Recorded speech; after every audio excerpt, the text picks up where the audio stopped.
I can understand the intense fascination with the chaos in the White House. As a matter of fact, the appointment of a new CIA director to add to it, who seems to enjoy torture. Gina Haspel, who has overseen waterboarding in a secret prison in Thailand. I suppose that adds yet another psychopathic touch to the Trumpian administration. But in any event, there are other important things in the world on which to concentrate. For example, just last week there were two United Nations reports that emerged, important reports, one from UN Women, one from UNICEF, which attempted to discuss the progress or lack of progress for women and children as it relates to the goals for 2030. And the reports provided some pretty compelling, if disturbing, nuggets of information. For example, did you know that for every 100 men living in extreme poverty, there are 122 women? Did you know that even now there are more than 300,000 women a year who die in childbirth as a result of pregnancy-related diseases? That's 830 a day. And here's another interesting juxtaposition of figures.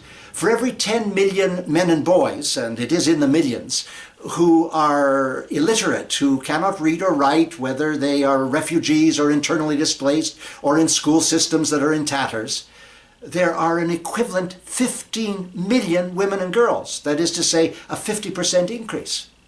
Did you know that there are 18 countries where husbands have the right to prevent their wives from working?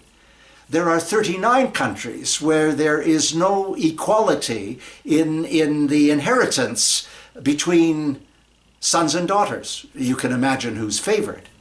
There are 49 countries where there are no laws whatsoever against domestic violence.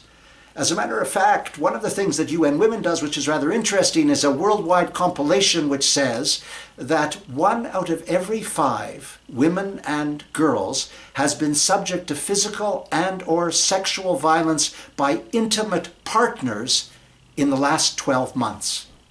And then there's some very large figures which I find hard to absorb. Allegedly 750 million women and girls alive today were married before the age of 18.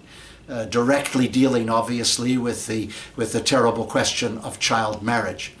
But the statistical moment that really grabbed me from UN Women's report that I didn't know was that women are 14 times more susceptible to injury and death than men when it comes to climate change. That all these tremendous disruptions and disasters, from tsunamis to hurricanes, take this exponentially significant toll on women.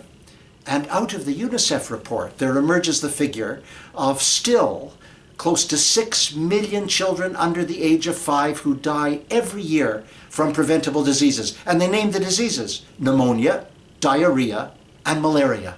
Easily preventable. So you see, despite this stormy stuff coming out of the White House, these perturbations which galvanize interest, there are many, many significant human priorities that must be addressed. That was last week. I'm Stephen Lewis.